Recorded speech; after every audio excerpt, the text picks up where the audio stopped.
Hello বন্ধুরা, এর আগের ভিডিওতে আমি তোমাদেরকে দেখিয়েছিলাম জল রঙের ছবি আঁকার জন্য সবার প্রথমে জল রঙের কোন কোন অনুশীলনীগুলি করতে হয়। আজকের ভিডিওতে আমি দেখাতে চলেছি যে কিভাবে সেই জল রঙের ব্যবহার করে তোমরা খুব সহজে খুব তাড়াতাড়ি সুন্দর একটি ছবি করে ফেলতে পারবে। তো চলো আর বেশি দেরি না করে আজকের ভিডিও শুরু করা যাক। সবার প্রথমে আমি কালার প্যালেটে কালার ঢেলে নিয়েছি এবং সেগুলোতে জল দিয়ে নিচ্ছি এবং তারপরে আমি তোমাদের জন্য এঁকে রাখা ছবিতে ধীরে ধীরে ধাপে ধাপে রং করে দেখাবো। তো চলো পুরো পদ্ধতিটা দেখতে থাকো এবং পারলে অবশ্যই ছবিটা আমার সঙ্গে তোমরাও এঁকে নিয়ে করতে পারো রং। আমি রঙগুলোর উপরে রঙের নামগুলো লিখে দেওয়ার চেষ্টা করছি, তোমরা সেগুলো দেখে বুঝে নেবে যে কোন রঙগুলো নিয়ে আমি ছবিগুলো করছি, তাহলে তোমাদের বিষয়টা বুঝতে খুবই সুবিধে হবে। এখানে আমি তোমাদের সামনে যে রঙটি ব্যবহার করছি সেটি হচ্ছে আর্টিস্ট ওয়াটার কালার এবং সেটাই যে 12টা শেড থাকে রঙের, সেই 12টা শেডের মধ্যে ব্ল্যাক এবং হোয়াইট অর্থাৎ কালো এবং সাদা বাদ দিয়ে বাকি 10টি রঙ আমি প্যালেটে ঢেলে নিয়েছি। প্রথমেই আমি রেখেছি প্রুসিয়ান ব্লু কালারটি এবং প্রুসিয়ান ব্লু কালারের পরে রেখেছি কোবাল্ট ব্লু। কোবাল্ট ব্লু কালারের পরে রেখেছি স্যাপ গ্রিন এবং স্যাপ গ্রিনের পরে রেখেছি ইয়েলো অকার কালারটি। অকার কালারের পরে মাঝে আমি একটা ফাঁকা রেখে দিয়েছি এবং ফাঁকা রেখে দেওয়ার পরবর্তী অংশে আমি রেখেছি লেমন ইয়েলো এবং তারপর গ্যামবক অর্থাৎ গ্যামবক ইয়েলো কালারটি এবং তারপরে রেখেছি স্কারলেট লেক। প্যালেটে আমি আরও অতিরিক্ত 3টে কালার ঢেলে রেখেছি, কারণ এই 10টা কালারের সাহায্যে আমি প্রতিনিয়ত তোমাদেরকে বিভিন্ন রকম ছবি কালার করে দেখাবো, তো সেই জন্য ঢেলে রেখেছি। কিন্তু আজকের ছবিতে আমি বাকি 3টে কালার যেহেতু ব্যবহার করছি না, সেই জন্য এই 3টে কালারের নাম আমি আর উল্লেখ করলাম না। তবুও আশা করি তোমরা এই 3টে রঙের নাম অবশ্যই তোমাদের কালার টিউবে দেখে নিতে পারবে। তো চলো তোমরাও এই যে কটা রঙ অর্থাৎ যে 7টা রঙ আমি তোমাদের সামনে নাম উল্লেখ করে দেখালাম, সেই 7টা রঙের সাহায্যে কিভাবে আমি তোমাদের ছবিটা রং করে দেখাচ্ছি সেটা দেখতে থাকো এবং এরকমভাবে তোমরাও খুব সহজে এই কটা রঙের সাহায্যে করার চেষ্টা করো। দেখবে তোমাদের ছবিটাও খুব সুন্দর হচ্ছে এবং পরিষ্কার পরিচ্ছন্নভাবে তোমরাও এরকমভাবে করতে পারবে ছবিটা রং। সবার প্রথমে আমি আকাশের জন্য প্রুসিয়ান ব্লু কালারটাকে ডিপ থেকে হালকার দিকে অর্থাৎ গাঢ় থেকে হালকার দিকে করতে করতে নিয়ে গেলাম জলের সাহায্যে এবং তারপর আকাশের শেষের অংশে আমি দূরের ঝোপঝাড় বা গাছপালাগুলো করার জন্য প্রুসিয়ান ব্লু কালারের যে জল মেশানো অংশটা রয়েছে সেখানেই আমি স্যাপ গ্রিন কালারটাকে মিশিয়ে নিয়ে দূরের গাছপালার জন্য ব্যবহার করে দিলাম। আবার ঠিক একইভাবে দূরের যে ল্যান্ড বা যে মাটি অংশটা রয়েছে সেটাতে আমি স্যাপ গ্রিনের সঙ্গে ইয়েলো অকার কালারটাকে ভালো মতন মিশিয়ে নিয়ে দূরের জায়গাতে অর্থাৎ দূরের মাটি অংশে দিয়ে নিলাম। আবার জলের ক্ষেত্রে বা নদীর ক্ষেত্রে তোমরা একই বিষয় দেখতে পাবে যে সেখানে আমি কোবাল্ট ব্লু কালারটাকে আমি ইয়েলো অকার কালার এবং স্যাপ গ্রিনের যে মিশ্রণটা রয়েছে সেখানেই কোবাল্ট ব্লু কালারটাকে মিশিয়ে নিয়ে সেই কোবাল্ট ব্লু কালারটা দিয়ে নদীর অংশ বা জলের অংশটা করে নিলাম।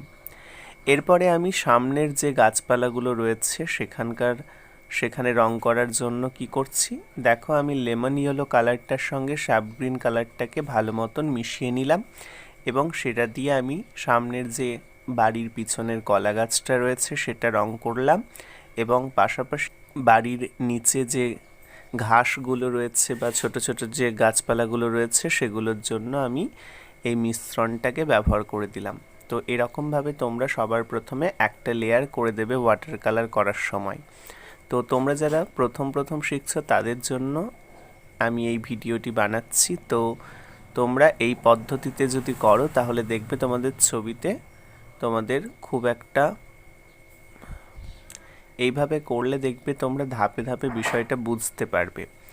দেখো একই রকমভাবে আমি ঘরের যে চালের অংশটা রয়েছে সেখানেও আমি প্রথমে স্কারলেট লেক কালারটার সঙ্গে যে ইয়েলো অকার কালারটা রয়েছে সেটাকে আমি ব্যবহার করে কি করছি, আমি ঘরটায় কালারটা করে নিচ্ছি।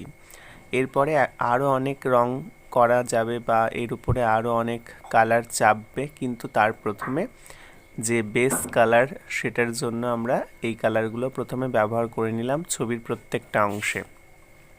কারণ এই ছবিতে যে যে কালারগুলো আমরা ইতিমধ্যে ব্যবহার করলাম সেগুলোই আমাদেরকে ছেড়ে রেখে ধীরে ধীরে ডার্ক যুক্ত করতে হবে বা ধীরে ধীরে গাঢ়ভাবে বিভিন্ন ডার্ক অংশগুলো করতে হবে, এবং এই আলো অংশগুলোকে আমাদেরকে ছেড়ে ছেড়ে রাখতে হবে কিছু কিছু অংশে, তবেই ছবিটা সঠিক ওয়াটার কালার বা সঠিক জল রঙের আঁকা বলে মনে হবে।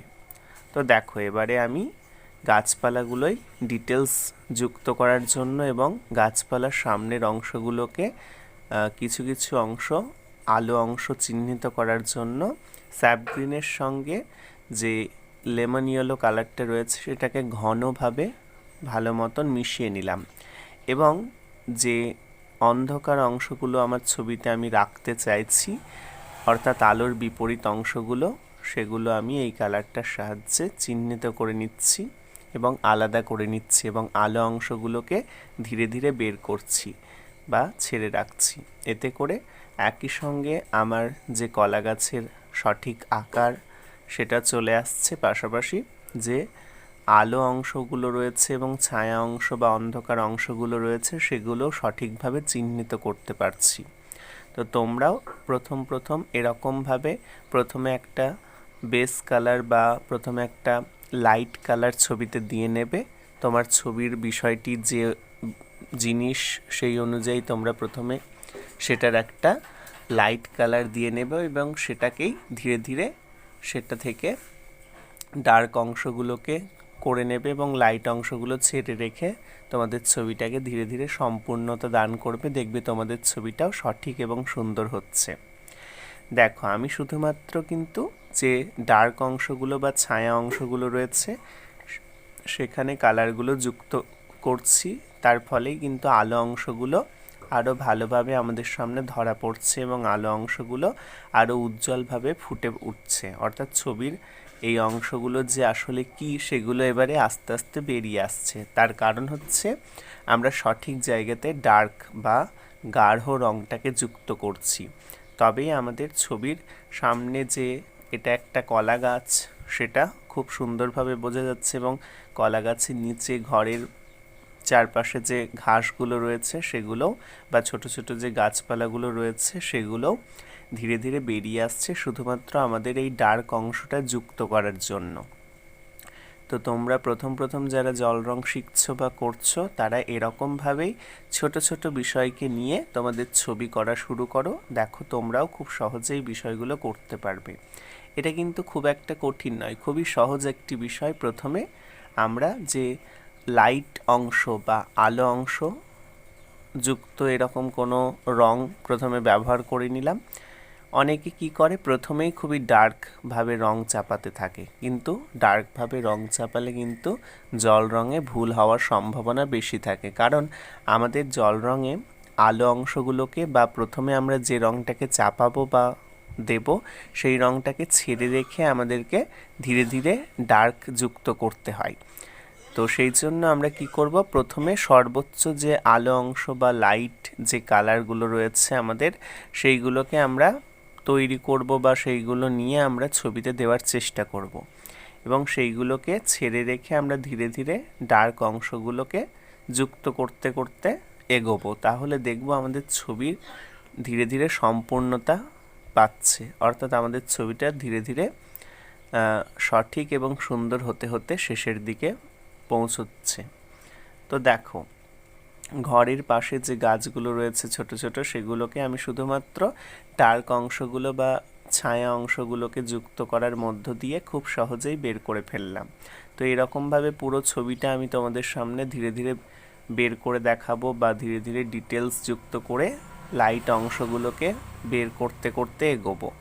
তোমরাও আমার সঙ্গে সঙ্গে এরকম ছোট ছোট বিষয় খুব সহজেই করা শিখে নিতে পারো। তার জন্য তোমাদেরকে আমার সঙ্গে সঙ্গে বিষয়গুলো করতে হবে, তবে খুব সহজে বিষয়টা শিখে নিতে পারবে।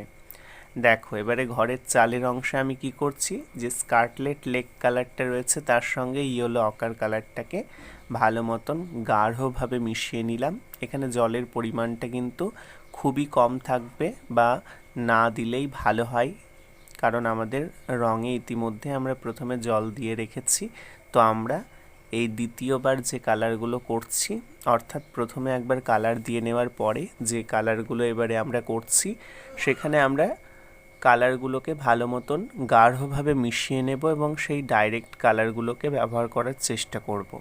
এখানে কিন্তু খুব একটা বেশি জল দেওয়া যাবে না, কারণ ইতিমধ্যে আমরা প্রথমে অনেকটা পরিমাণে জল দিয়ে রং দিয়ে রেখেছি, আলো অংশগুলো করে রেখেছি। এবারে আমাদেরকে সেই আলো অংশের কিছু কিছু জায়গা অফ করতে হবে, অর্থাৎ সেগুলোর মধ্যেই অন্ধকার অংশগুলোকে যুক্ত করতে হবে, তবেই আলো অংশগুলো আরও ভালোভাবে ফুটে বেরিয়ে আসবে ছবির। তো দেখো, ঘরের এই দিকে যেহেতু আমাদের অন্ধকার বা আলোর বিপরীত অংশে রয়েছে এই অংশটা, তো সেই জন্য এখানে আমাদেরকে আরেকটু ডার্ক যুক্ত করতে হবে, তবে আলো অংশগুলো আরও বেশি উজ্জ্বলভাবে আমাদের ছবিতে ধরা পড়বে। না হলে আমরা যদি আলোর বিপরীতে ডার্কগুলো দিতে না পারি বা দিতে ভয় পাই, তাহলে আমাদের আলো অংশগুলো কিন্তু খুব উজ্জ্বলভাবে ধরা পড়বে না। আমরা যত ডিপ বা যত গাঢ়ভাবে অন্ধকার অংশগুলোকে দেখাবো, ঠিক ততটাই উজ্জ্বল আলো আমাদেরকে ছেড়ে রাখতে হবে ছবিতে, তবেই সেই ছবিটা দেখতে ভালো লাগবে এবং সেই ছবিটার মধ্যে আলো ছায়ার একটা ভালো মেলবন্ধন দেখা যাবে। তো দেখো, আমি ডার্ক অংশটা যে যুক্ত করে দিলাম, ঠিক তখনই বাড়ির যে আলো অংশগুলো বা যে যে জায়গায় সূর্যের আলো পড়েছে সেই অংশগুলো দেখো আরও উজ্জ্বলভাবে আমাদের সামনে ধরা পড়ছে। এতে করে ছবিটা আরও আকর্ষণীয় এবং আরও আমাদের দেখতে ভালো লাগছে এবং আরও বাস্তবধর্মী হয়ে উঠছে। তো তোমরাও এরকমভাবে খুব ছোট ছোট বিষয়গুলো ভালো মতন মনে করে করে এবং ভালো মতন দেখে দেখে অভ্যাস করতে থাকো, তাহলে দেখবে তোমরাও খুব সহজে এই বিষয়গুলো করতে পারবে। দেখো, চালের যে নিচের যে অংশটা রয়েছে সেখানে ছায়া অংশটা আমি যুক্ত করে দিলাম এবং দরজার অংশটাতে আমি দরজার যে রংটা রয়েছে সেটা দিয়ে দিলাম। তো এরকমভাবে প্রত্যেকটা অংশের রঙগুলোকে সঠিকভাবে যদি আমরা ব্যবহার করতে পারি, তাহলে দেখা যাবে যে ছবিগুলো খুব সহজেই সুন্দর দেখতে লাগছে এবং সেটা সঠিক আসলের মতনও মনে হচ্ছে।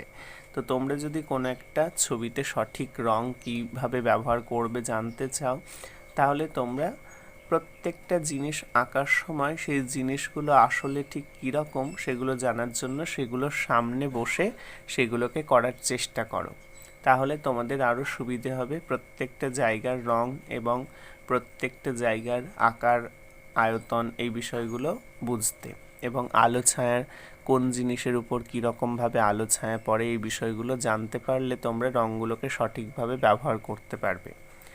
এবারে দেখো, সামনে যেহেতু আমরা গাছপালাগুলোই ডিটেলস করলাম কিছুটা, এবারে পিছনের অংশটা অনেকটা ফাঁকা লাগছে, তো সেই জন্য সামনের অনুযায়ী আমরা তুলনামূলকভাবে কম, কিন্তু আমরা দূরের গাছপালাগুলোতেও কিছু কিছু ডিটেলস যুক্ত করছি। যেহেতু দূরের গাছপালাগুলো আমাদের দূরে রয়েছে, সেই জন্য সেখানে আমরা খুব একটা উজ্জ্বল কালার ব্যবহার করব না। এই ছবিতে যেহেতু আমরা আলো অংশ, ভালো মতন আলো ছায়ার অংশ বোঝানোর জন্য সামনে ঘর এবং কলা গাছ এবং সামনের কিছু ঘাস এবং ছোট ছোট গাছপালা করেছি, সেই জায়গায় যেহেতু আমরা ফোকাস করতে চাইছি বা বেশি ডিটেলস করছি, সেই জন্য আমরা উজ্জ্বল কালার এখানেই ব্যবহার করব। এবং দূরের অংশগুলোকে আমাদেরকে যেহেতু দূরে রাখতে হবে ছবিতে, এবং সেটা দর্শকের কাছেও দূরে বোঝানোর জন্য আমরা সেখানে কি করলাম, সেখানে আমরা এতটা উজ্জ্বল কালার ব্যবহার করলাম না। তো এই বিষয়গুলো আমাদেরকে প্রথম খেয়াল রাখতে হবে, কারণ কোনো একটা বিষয় আঁকার সময় আমাদেরকে এই বিষয়গুলো অবশ্যই জানা প্রয়োজন, যে কিভাবে আমাদের যে ছবির মূল অংশ সেই অংশে আমাদেরকে দর্শকের চোখ আটকে রাখতে হবে বা দর্শককে কিভাবে সেই অংশটাই আকর্ষিত করতে হবে। তার জন্য আমাদেরকে সেই অংশের কীরকম কালার ব্যবহার করতে হবে বা কী রকম আলো ছায়া রাখতে হবে সেই বিষয়গুলো আমাদেরকে জানা প্রয়োজন। তো তোমরা যেহেতু প্রথম জল রং করছো, তোমরা শুধুমাত্র এই বিষয়টুকু জানো যে অংশটা তোমরা ভালো মতন দেখাতে চাইছো বা তোমাদের ছবির মূল অংশ, সেই অংশে তোমরা ডিটেলস বেশি করো এবং সেখানকার কালারগুলোকে উজ্জ্বল রাখার চেষ্টা করো। যদি সেটা উজ্জ্বল জিনিস হয়, অর্থাৎ যেহেতু এখানে গাছপালা বিষয়ক বা প্রাকৃতিক বিষয়ক একটি দৃশ্য রয়েছে, সেই জন্য এখানে উজ্জ্বল কালার অবশ্যই গাছপালার রঙগুলো। তো সেই জন্য তোমরা এখানে এইরকম কালার উজ্জ্বল ব্যবহার করবে এবং তার সঙ্গে ঠিক যতটা ডার্ক যুক্ত করলে ছবিটা আরও বেরিয়ে আসবে ভালো মতন, সেই ডার্কটা তোমরা অনায়াসেই যুক্ত করবে। তো তাহলে দেখবে তোমাদের ছবিটা খুব সুন্দরভাবেই ফুটে উঠছে, ঠিক যেভাবে আমি তোমাদেরকে করে দেখাচ্ছি। আর দূরের গাছপালাগুলোই তোমরা খুব একটা ডিটেলস করতে যাবে না, কারণ আমাদেরকে মনে রাখতে হবে যে সামনের অংশটা আমরা যতটা পরিমাণ ডিটেলস করব তার অর্ধেকের থেকেও কম ডিটেলস হবে দূরের গাছপালাগুলো। অর্থাৎ দূরের অংশগুলো আমাদেরকে একেবারে ছেড়ে দিলেও চলবে না, অথচ আমরা এতটাও ডিটেলস করব না যে সেগুলো আমাদের ছবির যে মূল অংশ সেটা থেকে আমাদেরকে বিভ্রান্ত করে ওই দিকে নিয়ে চলে যায়, অর্থাৎ নিজের দিকে নিয়ে চলে যায়, এরকমটাও করব না। বাকি অংশটা দেখতে থাকো, আশা করছি বিষয়টা আমি তোমাদেরকে বোঝাতে পারলাম। তো এবারে আমি ধীরে ধীরে আরও গাঢ় অংশ যুক্ত করার মধ্য দিয়ে আমার ছবির মূল বিষয়টিকে আরও উজ্জ্বলভাবে ফুটিয়ে তোলার চেষ্টা করব। তো পুরো ভিডিওটা মনোযোগ সহকারে দেখতে থাকো।